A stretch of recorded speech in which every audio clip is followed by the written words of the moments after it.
Hello guys, কেমন আছো? সকালে আজকে আমি যাচ্ছি পিসির বাড়ি, আর পিসির বাড়ি যাওয়া মানে অনেক কিছু খাওয়া দাওয়া, অনেক কিছু তাই তো।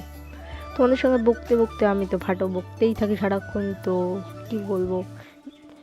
আজকে যাচ্ছি হঠাৎ, প্ল্যানিং কিছু, ব্লগ না কিছু না, হঠাৎ প্ল্যানিং। তো তোমাদের সঙ্গে কথা বলতে বলতে অটোও পেয়ে গেছিলাম আমি সামনেই। তো আঙ্কেল বললো হ্যাঁ চল যাবো ইয়েতে মাঝদিয়ায়, তো মাঝদিয়া চলে আসলাম। আর মাঝদায় যাওয়ার তোর জন্য বললো অপেক্ষা কর অপেক্ষা কর, টাইম হবে তারপর ছাড়বো, না হলে এখন ছাড়া যাবে না, যদি আমি ছাড়ি তাহলে পেছনের গাড়ি বলবে যে তুমি আগে ছাড়লে কেন। আর ওই দেখো হাঁটা বকতে বকতে আমি তোমাদের সঙ্গে কথা বলতে বলতেও গাড়ি ছেড়ে দিল।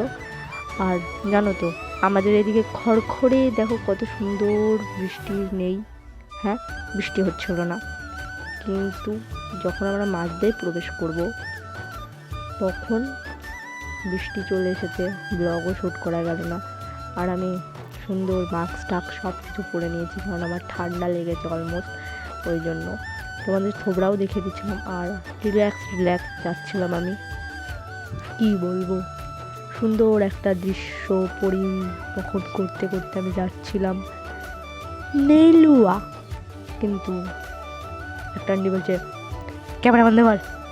আর জানো তো মালদার থেকে আমি নেলুয়ায় পৌঁছে গেছি, কারণ না ওই ভিডিও করা যায়নি, কি বৃষ্টি ওখানে বলবো কি, আর বাসের মধ্যে ধাক্কা ধাক্কি চলছিল, ওই জন্য কোনো ভিডিও করতে পারিনি। আর আমি নেলুয়া গ্রামে এসে ডাইরেক্ট এরকম জায়গায় বসে পড়েছিলাম, কারণ ওখানে আবার বৃষ্টি লেগে গেছিলো, কত সুন্দর আবহাওয়া দেখছিলো, কত সুন্দর বৃষ্টি হচ্ছিলো। পরে দাদার অপেক্ষা করতে করতে মূর্খ তো এলোই না, ওই জন্য আমি আবার টোটো ধরে চলে আসলাম, যাচ্ছিলাম। আর একটা দিদি বললো কোথায় যাবি তুমি, আমি বলছি নেলুয়া যাবো, বলছে ওখানে তো যাবে না গাড়ি, কারণ ওখানে বিশাল কাদা, ওই জন্য আমাকে আলাদা মাঠের রাস্তা ধরে হেঁটে হেঁটে আসতে হয়েছে ভাত জাংলার থেকে, কি বললো।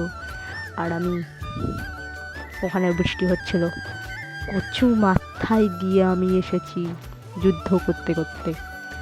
তো ওই ভিডিওগুলো দেখায়নি, ওইগুলো দেখলে তোমাকে বলতে দম করে রাস্তায়ও পড়ে গেছিলাম আমি। তো দেখা হচ্ছে নেক্সট কোনো ভিডিওতে, টাটা বাই বাই। আর ঘরে এসে দেখো আমার অবস্থা, উল্লুকে পাঠা।